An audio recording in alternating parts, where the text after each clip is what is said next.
hello, and welcome back to Yesterday's Tea. And I'm Jordan. And I'm Liz. And today we have a story for you. So, okay, quick reminder, FYI, I went down this massive rabbit hole skipping about 3 years into the future. So when we come back in the next episode, there'll be a lot more filler information that I ended up forgetting to research because I found out about what we're talking about today. And yeah. And we just went on a whole rabbit hole. And that's what a rabbit hole is all about. So today we are going to discuss a little bit about Felipe and the Regency, as well as get into the rabbit hole that was the Cellemere Conspiracy of 1718. Which was so interesting, it completely sidetracked the chronology of the story, and it's worth it. It's worth it. Sidetracked the story a little bit, but with 5 hours of side research, I fixed everything, and it should be ready for the next episode, which, for your information, our lovely Liz will not be available for the episode on the 12th. Right. So we will just do it did we actually look at the date? I can do that. It is going to be the following 2 Sundays, which puts us on the 26th? No, wait. Yeah, the 26th. Yes, the 26th. So, yes, I'm sorry. I'm so sorry. But we have a very long episode for you today to make up for it. Just FYI, this one's going to be a doozy, because that's what a good rabbit hole can do for you. All right. So, we're going to start off with 8 years of Regency. Yep, we start off with the Regency. Regency under Felipe. The Sun Kings will stipulated that there be a council to make decisions for the kingdom based on a majority vote. And the reason was to prevent Felipe from becoming an absolute ruler, which, like, exactly Louis XIV knew he was going to do it exactly what he does, right? And we'll get into all of that in the next episode. Right. Let's see. The old king placed much of Louis XV's protection, education, and household authority around the Duke of Maine, Louis Auguste de Bourbon, and the legitimized son of Madame de Montespan and Louis XIV. The Duke of Maine was also meant to have command over the royal guard, the king's personal security, which would have made him extremely powerful in the daily life of the child king. Mm-hmm. But the day after the death of the king, Felipe appears before Parliament. He basically sum up one, and it's more complicated than this in the legalese, right? But he basically makes the argument that a dead king can't rule from the grave. Right. And so beginning there and then finalized through Parliament shortly after, Felipe broke the power of Louis XIV's will, secured himself as regent of France. The Duke of Maine was immediately pushed out of the center of power, and in 1717, Philippe went even further than that. We had mentioned in the Louis XIV episodes that Louis XIV had legitimized a lot of his illegitimate children, and all of them, and made several of them princes of the blood. All of them were princes. And so, princess. And so he strips those of all the children. All the children, every one of the princes of the blood that Louis XIV had given, which were quite a few children. Yeah. I believe there was 14 illegitimate children that had that title, and all of them were illegitimized under Felipe's regency. Oh. Yeah. Which, all of that deserves its own rabbit hole, which will be covered on the episode in the 27th. Okay, great. Yeah. Okay. That deserves its own rabbit hole, and that was the 5 hours of rabbit hole that I had to do to cover up for this rabbit hole. Okay, all right. So, with Felipe II, he was the Duke of Orleans, and he lived between 1674 and 1723. Felipe was a nephew of King Louis XIV. He was often kept away from the monarchy. He was not around power. He was very power hungry. He was constantly grabbing for titles. And every time he even ranked up in the army, King Louis XIV stripped him of all rank. He was not allowed to become general or commander. He was never allowed any power because he was notorious for talking about wanting to be king. So he was very much like we keep him out of the family. Right. And he was a great leader, by the way. Actually, he constantly was getting promoted and doing good and being recognized in the military. He was a good military leader. Interesting. Yeah. So the rebellions that were backed up by his uncle, Gaston, the Duke of Orleans, is another reason why Louis kept Felipe away. Gaston started the rebellion right before Louis XIV became king during the Fronde. And the Fronde, yes. Yeah, and that so terrified him. So right, and he's not removed from that at all. Yeah, so Felipe was the nephew, which means Gaston's son. So keep that kid out of this picture because his dad started a rebellion. Completely started a rebellion and almost killed 14. Yeah, when he was little. Little. We covered that in a previous episode, actually. That was one of the terrifying. First episodes for Louis the 14th. Mm-hmm. Yeah. Yep. So during that was a whole nother reason why to keep Felipe away from power, because Gaston instilled that into him. Mm-hmm. You want the throne because I didn't get it. Let's see, I went over, he was power hungry, he was outstanding, but okay, on the contrary, for him being a power hungry, malicious man, he was also a man of the Enlightenment, a man of the Renaissance, so to say. He was a gifted painter and composer. Honestly, if you wanted to look up his work, you can still find some of his work online, and it is fantastic painting. Oh, wow. He is actually a great artist. Shame that is not what he's known for. What is it about all these power-hungry guys who can paint? Yeah. Fantastic artist.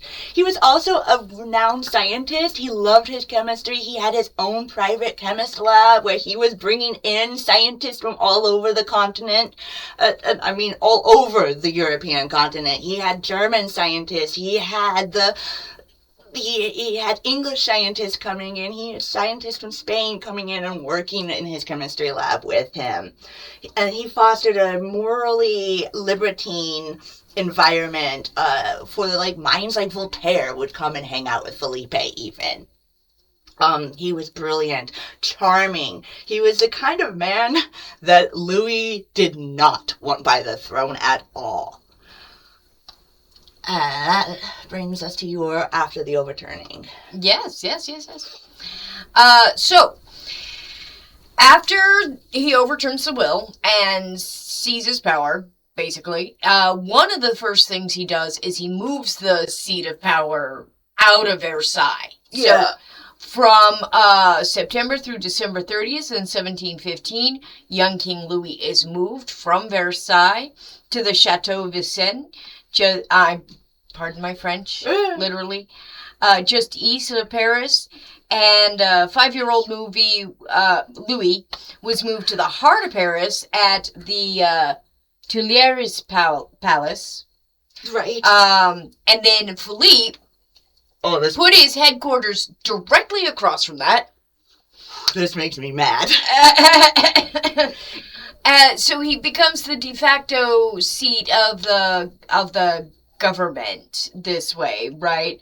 It shifted power back into the city, and he moves into the Palais Royal and becomes synonymous with political scheming, loose moves, and late-night revelries. The Palais Royal is where Louis XV is supposed to be living in Paris, not the Regency. That's what makes me mad about that little movement. So he moved Louis into not the Royal Palace. Yeah.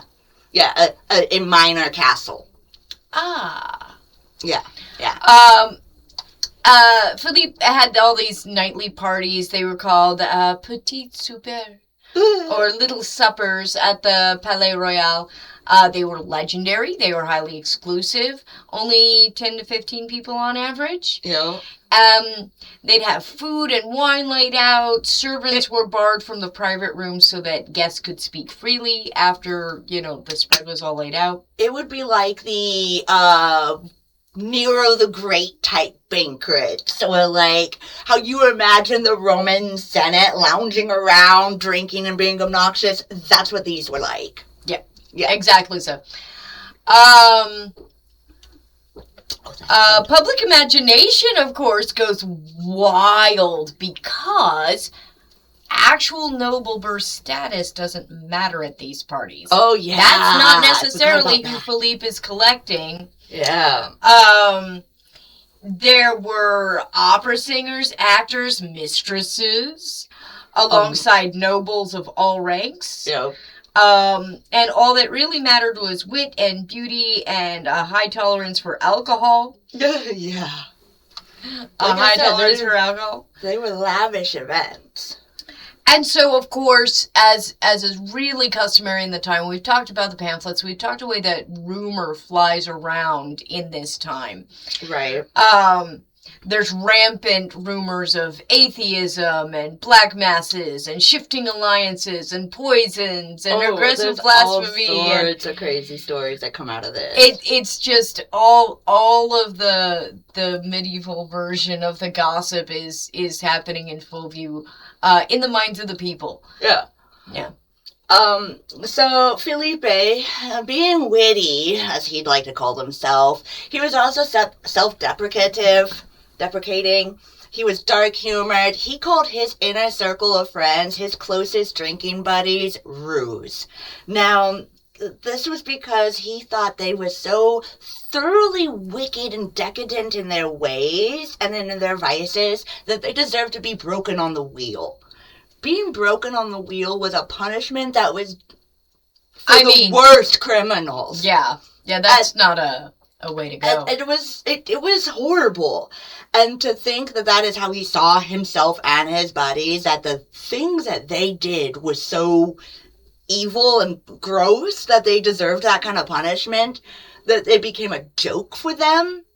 I think that's really kind of gross, to tell you also what happened behind these walls. So these rumors weren't just rumors. They said it about themselves. Yeah. Right. And so that is kind of why we come into the Cellemere Conspiracy. You're right. Now, I plan on fixing all of that rabbit hole that we kind of glossed over in our next episode. And this is where I got obsessed and went down a massive history that brings us actually to kind of what introduces France, like really signs the deal of France joining the Quadruple Alliance. And that would be the Cellemere Conspiracy. And Liz? Yeah. The Cellemere Conspiracy is this plot. It involves the Duke of Maine and the Duchess of Maine and Spain. Yes, Spain, to overthrow Philippe as regent. He's absolutely seen as a usurper, and he very clearly is. Yeah. And then to replace him, this is the part that's not going to work. Yeah. With King Philip V of Spain. As regent. As regent of France. Mm-hmm. Now, important, this plot was not to dethrone or murder Louis. It wasn't, not at all. They expected him to die because he was so sickly anyways. Exactly so. No one wanted to harm him. The whole point was that Louis was the legitimate heir. The plot was to remove Philippe, Duke of Orleans, from power and put Spain's hand on the Regency.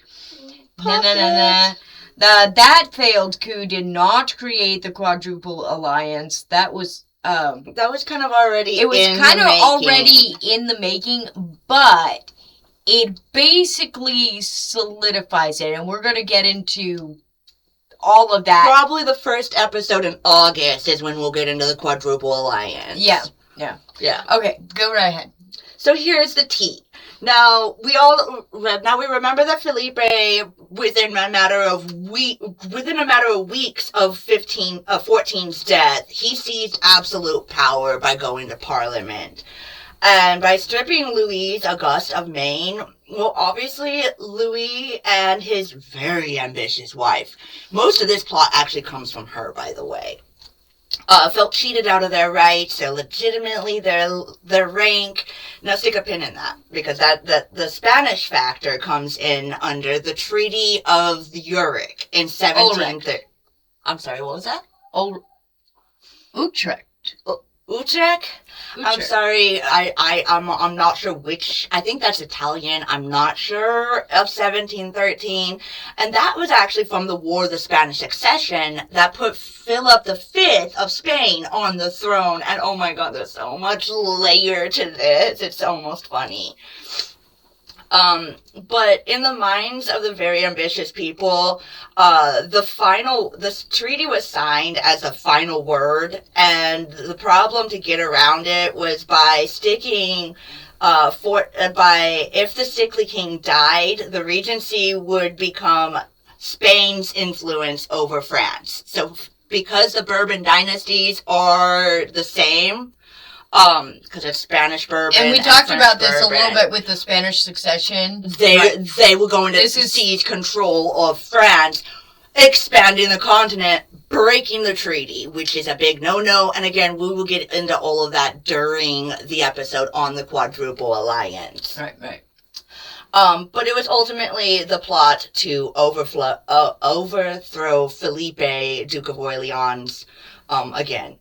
And so the conspiracy is named after the actual mastermind in Paris, Antonio del Giudice, Prince of Cellemere, who was the Spanish ambassador to the French court, because of course he was, along with Cardinal Giulio Alberoni and the disgruntled Duke and Duchess of Maine, who we have discussed. But it's the Prince of Cellemere who weaves this web of treason within the French court. It was a remarkably bold move. What he's planning on doing here is abducting Philippe, removing him from power, force a legal assembly to declare Philippe V of Spain the rightful regent, and of France, and have Philippe appoint the Duke of Maine to run France daily as his deputy. Yep. So basically, the plot is to restore the power structure more or less to the way that Louis XIV had intended, but with Spain as the backer for the plan. Yeah, Spain is the finances for overthrowing Felipe. Spain is the finances. So, we're getting into this in this episode. These conspirators drew in several other notable figures along the way. This includes the notorious Duke of Richelieu, who was having an affair with Philippe's daughter, Charlotte Agla de Orleans. And because apparently every single person in this plot looked at treason and was like, okay, yeah, but, let's also make it scandalous. Yeah, right. So there is a lot of sleeping around in this story. There is a lot of it. Oh boy, yeah. Like, for instance, he wasn't just sleeping with Charlotte, he was sleeping with her sisters too! Oh, and her best friend. So also the Duke of Richelieu is also a notorious libertine in this scene. It's not just Philippe. There's a lot of libertines. Oh yeah. Okay. Oh yeah. Moving on. So now the Duchess of Maine was notorious for her glittery, glamorous, high-cultured salon at her Chateau de Sourou. I believe is how that's pronounced. Again, pardon my French. So that's where that is where she brought in all of the high-ranking noble conspirators with her. That includes poets, academics, nobles, And the Enlightenment's in full swing here. Yeah. Oh, yeah. By the way, this is a full swing of the Enlightenment now. And this is where her precious little circle would be what would be mockingly remembered as the conspiracy of the grammarians. That's what that is what they end up being called. The conspiracy of the grammarians. Yeah. That's amazing. Yeah. And unfortunately for them, this little group was not discreet at all. There's people inside who exposed them to the military, as well as handwriting. Oh, God, that's their biggest fallout. Everything was handwritten. Nobody burned anything. They should have burned everything. There was intelligence that was being leaked by a very well-known woman that goes by the name of Le Felon. Her name was actually Marie Madeleine de la Vieux?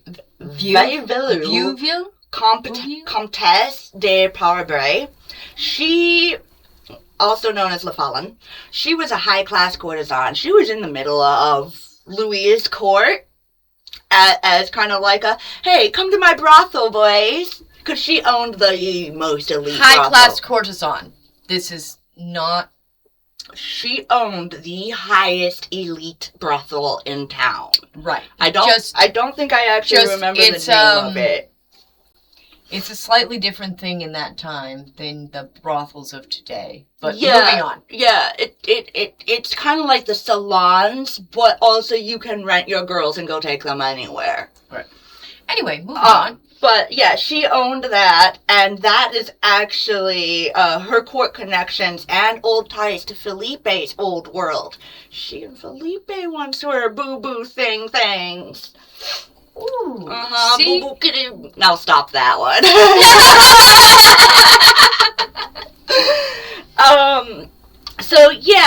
So because of their relationship, she had a big role in the collapse of the conspiracy theory.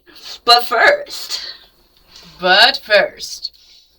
while the Duchess of Maine provided the salon for the plotters and her husband waited nervously in the wings, he didn't actually care about this. He didn't actually, but he did know enough to be in trouble. The entire operation was basically fueled, financed, directed by the Spanish Empire through two masterminds. Both the Cardinal Giulio Alberoni, we've mentioned, and Prince of Cellemere. The other guy. So yep. Cardinal Giulio Alberoni was Prime Minister of Spain. He's the real architect of the plot. He gains the complete trust of Philip V of Spain and Queen Elizabeth Farnese. And then the end goal was to restore Spain as the dominant superpower in Europe. I feel like we're repeating ourselves a little bit here. This episode did not get fully edited. No, it did not. This week was a doozy. It was. The Prince of Cellemere was the general on the ground in Paris. He was a Neapolitan nobleman and was the Spanish ambassador to the French court. His official role was to maintain peace. Ultimately, though, he's just the bridge between Alberoni's ambitions and the Duke and Duchess and Maine's desire to restore their own legitimacy. He handles the encoded correspondence, sets bribes, organized the logistics of the kidnapping of the regent. Yeah. He also worked with a bunch of French intellectuals to draft legal declarations that Spain would publish the moment the regent was seized, framing the coup as a liberation of the young King Louis rather than an invasion by Spain. That also includes pamphlets. Lots of pamphlets. That's how all of this is going down. And then real quick, Louis Auguste de Bourbon, the Prince of the Blood, Duke of Maine, he was a timid, cautious, and deeply religious man, and extremely terrified of execution. Yeah. He wasn't treasonous. He didn't actually want to do any part of this. It was mainly his wife, and he was kept out of the day-to-day plotting. His role was specifically passive, but politically essential because he was royal blood. Direct royal blood. So he was that kind of like we don't necessarily need him in the spotlight, but he's going to be have to be to make it look legitimate in the eyes of the French people. Right. And so this is their whole claim. Yeah. So Louis is what makes France's claim to Spain's claim to France legitimized. Yeah. And then that brings us to you. So the conspiracy requires several lower level operatives to handle kind of the dangerous logistics, right? And this is where we meet Abbe Brigault. Brigault? Yeah. Brigault. Now, he's a shadowy cleric. He's involved with concealing secret papers. He does the coordinating with the Spanish couriers. He's a close associate of the Prince of Cellemere himself. And he approaches this guy named Jean Bouvet, who is known to have exquisite handwriting. Gorgeous. Just absolutely gorgeous handwriting. And the thing is, he was literally known for having gorgeous handwriting. You can still find documents today with his handwriting on it. So needing extra money, Bouvet was hired for what he thought was a freelance copying job at the Spanish embassy. But it does not take him particularly long to realize what it is he's actually doing. So he figures out what it is he's transcribing, and he goes looking at letters from the Duchess to Madrid detailing manifestos to the French public justifying the coup and requests for Spanish troops to cross the border. Now, he also is terrified of being executed. Right? For treason. So Bouvet takes this evidence to Abbe Guillaume Dubois' secretary to pass the message up the chain of command. The secretary immediately brings that information to his master, and Jean Bouvet was summoned to Dubois' private residence in the Palais Royal.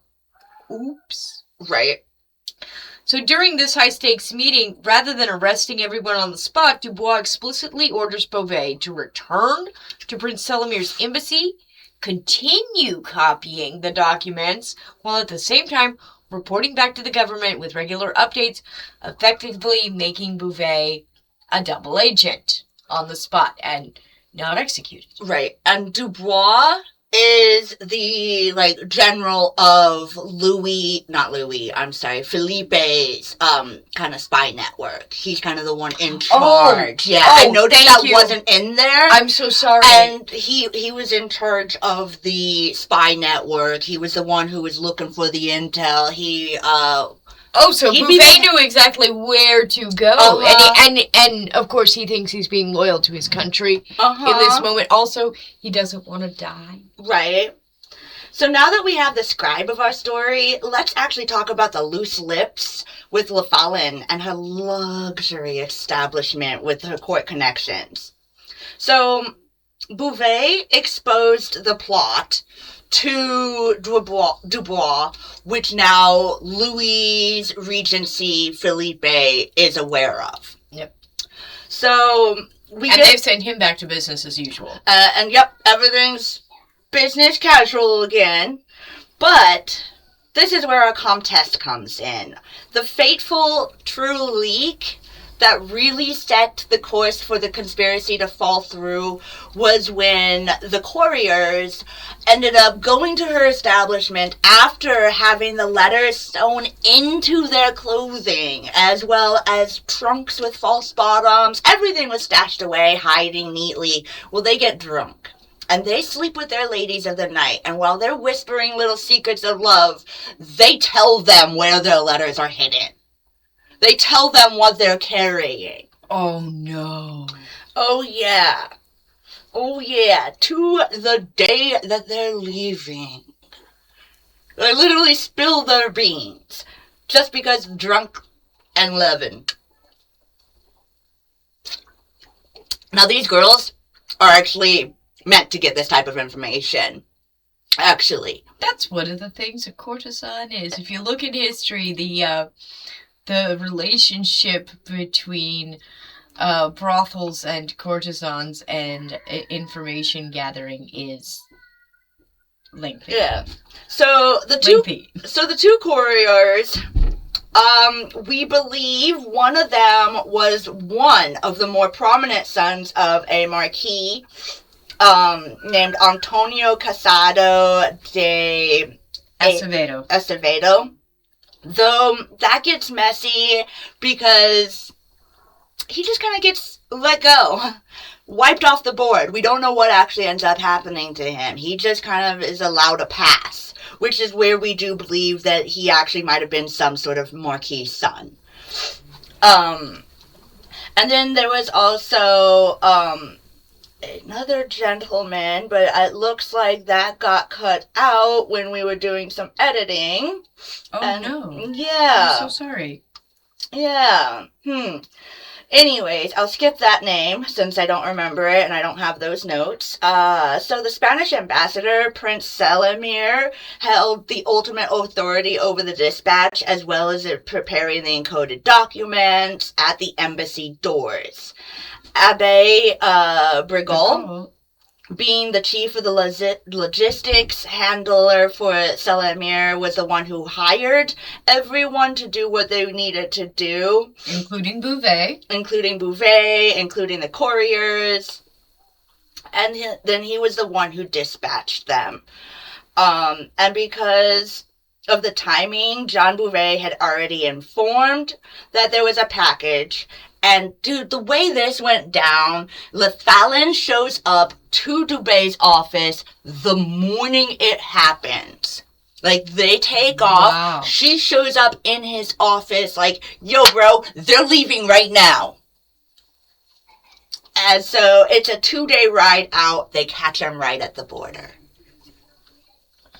Right at the flippin' border. So close. So close to history changing. And so Lefalin may not have been a direct part of the Duchess of Maine's salon herself. They were in completely different worlds. But the Duchess of Maine's men who would hang out in her salon also visited with Lefalin's ladies. Right. And so that's where some of the other gossip ended up moving between both worlds and how so much information did move. So not only did she end up with the date, she had other information and had been reporting to Dubois because of her love for Felipe. And girl, they could not keep their flippin' mouths shut. So whether it was pillow talk, missed appointments, they were always spilling that to the lovely ladies. And so, yeah, that brings us to December 1st. Yeah, so December 1st, 1718. Lafilon arrives in Dubois' office early in the morning after gaining information from her girls and contacts about the couriers and their departure. Bouvet had provided the evidence that the plot existed, but at the last moment, Dubois learns who the target and the timeline are, and he immediately dispatches royal agents to intercept the riders, and on December 5th, the royal agents ambushed the couriers at Poitiers, roughly 210 miles south of Paris. And the treasonous letters are discovered, indeed sewn into their clothes exactly as they'd been told. Let's see. Sorry, I kind of told some of your information by accident. No worries. Let's see. They found false bottom trunks and traveling baggage, blueprints of the French coup, Spanish manifestos and correspondences translated by Bouvet. With all that treasonous evidence making it back to Philippe's Regency, he strikes hard and fast. He goes to eliminate the traitors to the French crown on December 9th, so this is very fast. This is from 5th to the 9th, 1718. French royal guards surround the Spanish embassy in Paris. And due to Cellemere being a foreign ambassador, Philippe can't just execute or imprison him.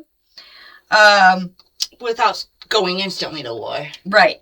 So Cellemere is stripped of his powers, placed under heavy guard, and unceremoniously marched to the Spanish-French border, and then banished and expelled back to Spain. I mean, and in that case, Cellemere did take full blame, but when he returned to Madrid, he wasn't viewed as a criminal. What he did was heroic. He was welcomed back to the court with open arms. Yes, of course. Even though the mission technically failed, it is the ultimate example of failing upward. He went from Princess Cellemere, which was kind of an obscure little area of Spain to be in control of, to high-ranking official where he was hanging out with King Philip V, and hanging out in the royal court with Cardinal Alberoni until 1719, when, that situation became a spectacular mess, which was another rabbit hole we'll cover later. Nice. Yeah.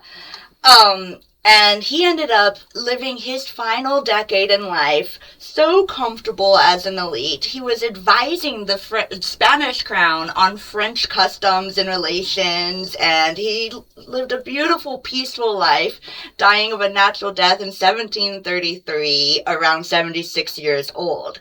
And spoilers on this one, Cellemere had the last laugh. He outlived Felipe and the spy master Dubois, and which were both his arch nemesis in France, because they both died in 1723. He ended up outliving them by a full decade.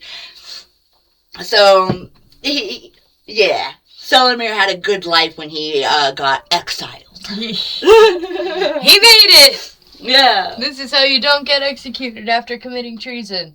I mean, he didn't commit treason in Spain. No, but he got others to go. And of course, we did not in this episode either have the ability to run the rabbit holes of the fates of all of these people. We are going to get to that when we get back to this. There's stuff we got to cover before. Right. There's more stuff to cover during. Still more stuff to cover. Still more stuff to cover. Yep. Oh, I thought. Oh. Wait. Back to the mains. Oh, yes. Back to the mains. So, Louis Auguste, Duke of Maine, he's, again, terrified he's gonna get executed for treason. And, Alberoni and his wife pretty much ignore him, and they use him as a passive figurehead. The Duchess Louis Benedicte is arrested as one of the masterminds of the plot, and her show estate and sent away under the guard to Dijon. She pulled the full aristocratic Karen. Oh, dude, she was vile. She was vile. She unleashes her complete fury on her captors. How dare they treat a princess of the blood as a common criminal? This is, of course, after that rank has been legally stripped from her. Louis Auguste was also arrested, and out of fear and loyalty to exactly one person, himself. To his nephew. Honestly, Louis XV is really where his loyalty was. Right. He blames his wife for the entire thing. Not wrong. And he's not wrong to do so, because right from the very beginning, he wasn't really involved. He was... didn't want anything to do with it, thought it was reckless and dangerous, and also he had the spine of, wet tissue paper. So, that's just a thing that is also true. The royal arrest warrants were executed with absolute maximum humiliation.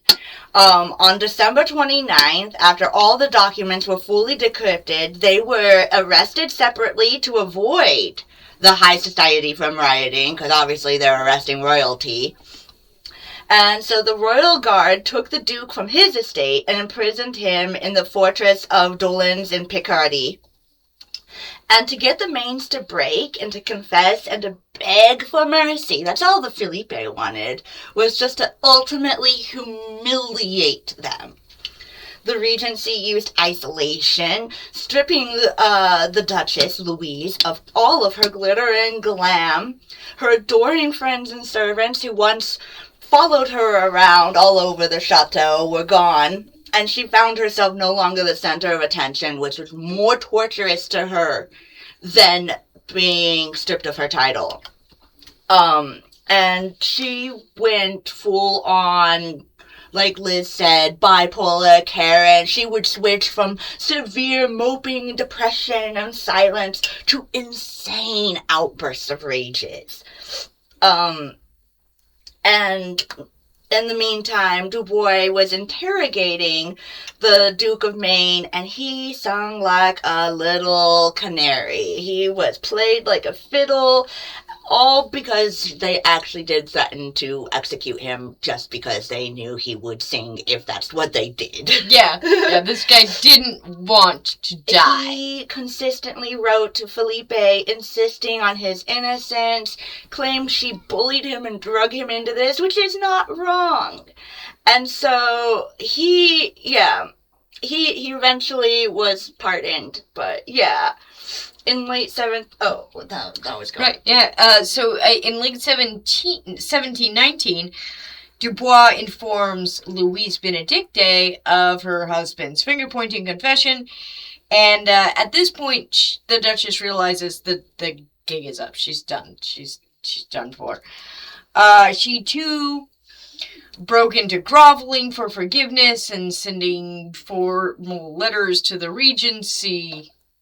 Right. Yeah, she continues her frantic, like, you read some of these stories and you're like, oh yeah, this is just the same people drama you can find on any street corner. Oh, it's sometimes you read this and you're like, oh yeah, no, I get it. So after they both start begging for forgiveness from Felipe and confessing their roles in the conspiracy, they end up eventually detailing and humiliating themselves by exposing the exact inner circles of her salon and how they plotted the entire thing.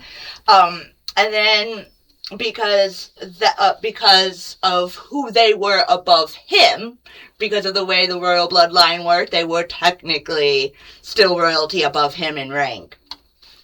He did end up granting them formal pardon and releasing them to reunite. And oh my god, the reunion was dreadful. I mean, like, oh my god, I like, they sold each other up the river. Oh yeah, they both sailed each other up the river, and then, like, oh god, it's so bad. The handwritten confessions were begging for mercy. I've already said that, and so when they end up moving back in together, they are, what the hell is my computer doing? It just jumped sideways. It kicked me out of something. So they were high tension. They weren't sleeping together. They weren't in the same room together for a long period of time. Like years. Years. Yeah. And then eventually they would come to a truce. They even, and they actually quit speaking to each other for a very long time. They stopped living together, like... They stayed in the chateau, together, okay. But they did actually, like, divide the house down the middle. No meals together, nothing. Ooh. But eventually they did come she to a hated him truce. for her cowardice, and he hated her for getting him in trouble. Yeah. Getting him involved in the whole deal in the first place. Right. So Louise Benedict, she does give up plotting political coups, but she goes ahead and goes kind of back to what she was doing in the first place, which is weaponizing the salons and the high culture. Yeah. She turns the Chateau de Chaux into one of the most elite and exclusive intellectual salons in France. Again. Amazing. But she apparently manages to rehabilitate. She spends the remainder of her years courted by some of the greatest minds of the Enlightenment, including our beloved Voltaire. Ugh. And, she ruled the intellectual world of Paris until her death on January 23rd, 1753, at age 76. She did outlive her husband by 17 years. Yeah. She was about it. Even on her deathbed, she was known to be pretty vain. She insisted on being surrounded by her favorite courtiers and intellectuals, beautiful decor. She treated her own death as an exclusive event at her own grand salon. This, I mean, she straight up took a page out of her father-in-law. Well, right. This actually is not uncommon. Some of these famous, I don't know, it was a thing. It actually happened a thing back then. Quite a bit. I mean, so it's still yes, kind of a thing. We it's like always being surrounded by our loved ones when we die. Not like these people. They made such a show. They really planned their deaths before and after with a great deal of pomp and circumstance. Right. It's interesting. Now, after being humiliated, but so hard, the Duke of Maine, Louis Auguste de Bourbon, wants nothing to do with politics ever again. And though he did try to stay on the good side of King Louis XV, he was truly devoted to his nephew. He regularly wrote to the young king with a gentle and protective tone. He inquired about his health. Louis had a genuine bond, and he was fully loyal to his nephew. The Duke retreated into the shadows and leaned heavily into his books, translations, studies. He built up an extensive personal library until his death. He died of cancer. Yeah, he had a tumor. A tumor in his cheek, May 14, 1736, at 66 years old. Yeah. King Louis and his uncle Louis Auguste were very close throughout his entire remainder. Like, once Louis was old enough to fully, like, communicate with his uncle, they stayed very close up until the death. And now, we get into my favorite character, Duke Richelieu. One of my favorite characters. This is a whole nother treasonous mess, and the reason why he even gets into it is because of who he's boinking. So the Duke of Richelieu's actual name is Louis-François Armand de Vergois.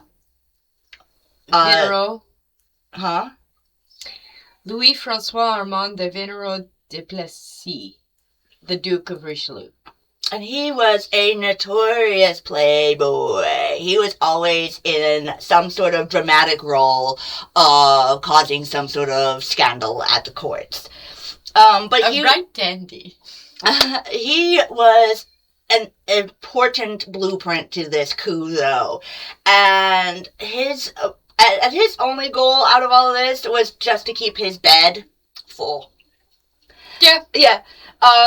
And sheer pettiness, because Felipe and Richelieu were also always fighting over the same girls. They were always going for the same chickies for the most part, too. Because Felipe was doing the same thing. They were both libertines. Yeah, with the exception of Felipe wasn't going after his daughters.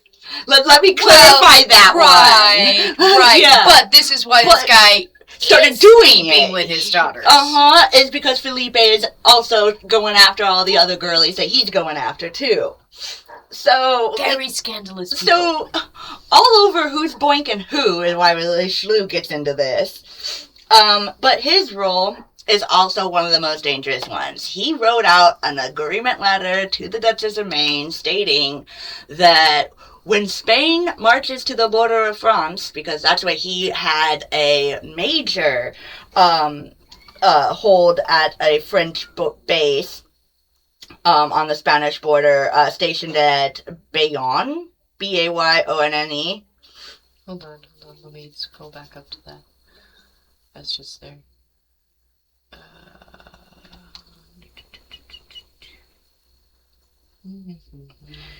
Anyways, stationed at Bayonne.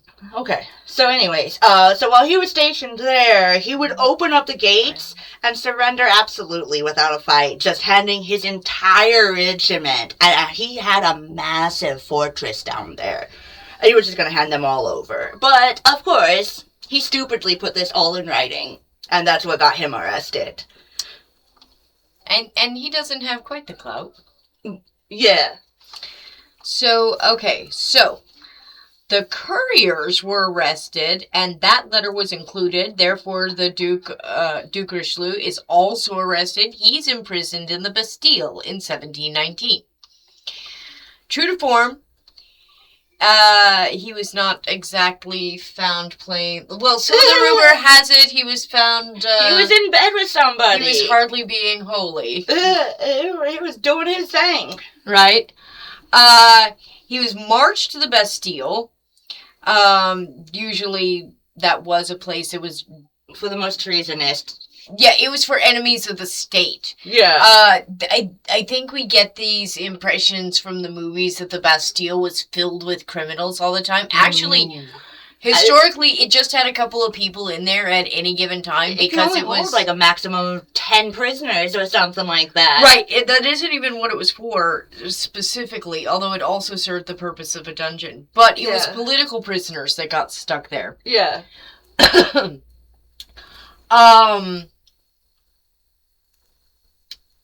So,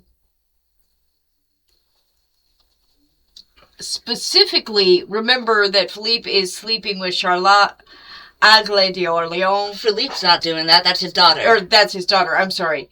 Richelieu is sleeping with Philippe's daughter, Charlotte d'Orléans. And their affair now puts Philippe in kind of a predicament. Yep. He's got to save his daughter's reputation or put Duke Richelieu on trial for treason. Which that's where everything would come out on trial. Oops. So now he's got a problem. Yeah. There were love letters, there were bedroom secrets. They would ruin Charlotte's marriage prospects across Europe as soon as they became public record. They would also ruin his reputation as a father. It would ruin the family altogether, and this cannot be. It was a mess. So he doesn't do the brutal execution. He gets a completely different punishment. His punishment becomes a joke to all of Paris. So Charlotte and all of her wealthy girlfriends, who were all lovers with him, used their status and wealth to create the ruckus of a lifetime. They threw temper tantrums in court. They made a mess of this. And then on top of all the public outrage for Duke Richelieu being arrested, they were still sneaking into the jail and boinking him. They were bringing him the latest fashions, the latest pamphlets, the finest foods and wines. This should be an entire... why is this not an HBO miniseries? This needs to be an HBO I know. Yeah. And so, eventually, Charlotte's temper tantrums and embarrassment to Philippe would stop. Because Philippe would promise to release the Duke of Richelieu and exile him if she would just marry somebody else and get out of court. So she accepted this agreement, and she agreed to marry Duke of Modena. Modena, M-O-D-E-N-A, Modena. Yeah, Modena. And moved her completely out of France to get her out of court. Yeah. Let me scroll down here. So then Richelieu is released. He's exiled to his estates in the Conflans, where he continues being a heathen. Because she's completely fanatical at doing what he's doing. But he does eventually become a Marshal of France. He's a close friend of Louis XV later. Yeah. And he dies also of natural causes, in spite of all his hedonism, at a whopping 92 years old. On August 8th. That's some good living right there. Yeah. 1788, just before the outbreak of the revolution itself, just before. Yeah. So Charlotte gets drug off to be a holy nightmare for Francesco III d'Este. Francesco III d'Este, Prince de Modena. Medina in 1720. And she hated being there. And that's really an understatement. She was a god-awful nightmare. She refused to learn the language, refused to learn the customs. She mistreated everybody, spent so much money. And just because she could, she had an affair with her husband's brother. And made it public. Yeah. Like, she did not care. There was no discretion with her. She spent a god-awful amount of money. Like, it was horrible for what she did. And then, when she found out her father died in 1723, she left her husband, moved back to France with dreams of reuniting with her lover. And she lived out the rest of her life estranged. And now they did actually reunite as friends, but never actually as lovers, her and Richelieu. Right. They spent time together. They would reminisce about their nights at the Bastille. True to her royal roots, Charlotte remained at the heart of French high society, refusing to be properly exiled until her death at 60 on January 19, 1761, of natural causes. Although there were rumors of poison that floated around the French court, it is rumor, and the French court was filled with those. Right. Now, Dubois' back alley spy network, his whole thing, was ultimately rewarded for its loyalty. So for weaponizing her high-class establishment and delivering the courier timeline, La Filon appears to have gained protection and favor from the Parisian authorities, ensuring that her establishment remains one of the most exclusive, untouchable spots in Paris for years to come. They wind up being quite successful. And then double agent Jean Dubois does not get any kind of massive fortune. He was not suddenly handed a brand new life. He was already a working copyist, tied to the Royal Library world, but his exquisite handwriting guaranteed something pretty valuable in a treason scandal. He got to keep his head. He got to keep his head. Yep.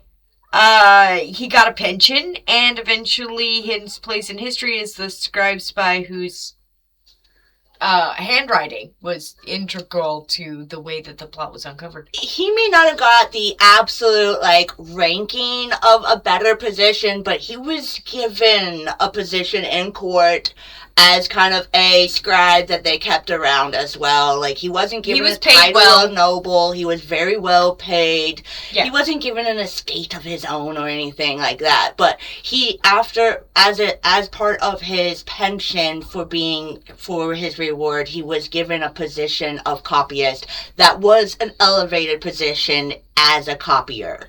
Right.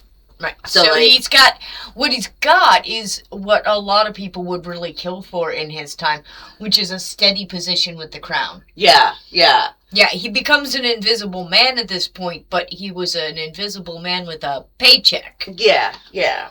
And so unraveling this plot wasn't just court scandal. It would eventually bring France into the Quadruple Alliance. And this is where we are getting to the end of our episode, I promise.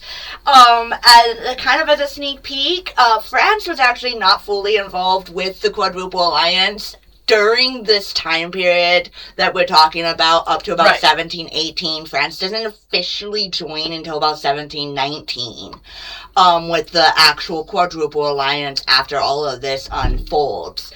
And next time we will be getting into the Quadruple Alliance. We'll be talking about how Cardinal Albolone violated the treaty and has to be terminated from his position. We're going to talk about some amazing battles that are going to happen. I do kind of switch focus from French perspective, because French perspective in the Quadruple Alliance actually is very minuscule. So I do tell the story a little bit more from Spain's perspective. Well, and then there was all the stuff, though, that we didn't cover that we were going to get deeper into this. So it's going to... That is also going to be an interesting episode, but we're going to have a couple extra weeks to work on it. So it'll be really nice. So when the conspiracy was exposed to the regent and the French public, there was a massive outcry. Spain was not seen as a brother country anymore. It's no longer an ally. That outrage did end up hitting its boiling point in January. And then France would officially declare war on Spain. And again, like I said, in probably the first week of the first episode of August, we'll have all of that information where we enter a very bizarre moment in European history where Britain and France, for once in their lifetime, actually We're join actually forces. on the same side. Strange. Yeah. And that's all because, the Spanish court, the Duchess of Maine and her vanity and her ambition, the copyist who really just didn't want to be executed, a luxury brothel, and a circle of very overconfident aristocrats who are just being so played. They just collide into this absolute disaster. This nightmare. We will also see there was even more to it than that. We're going to go back a little. We're going to go forward a little. Yeah. There's a lot happening here. But we did want to let you guys know we won't be back until the 26th of July. I'm going to be off for a week.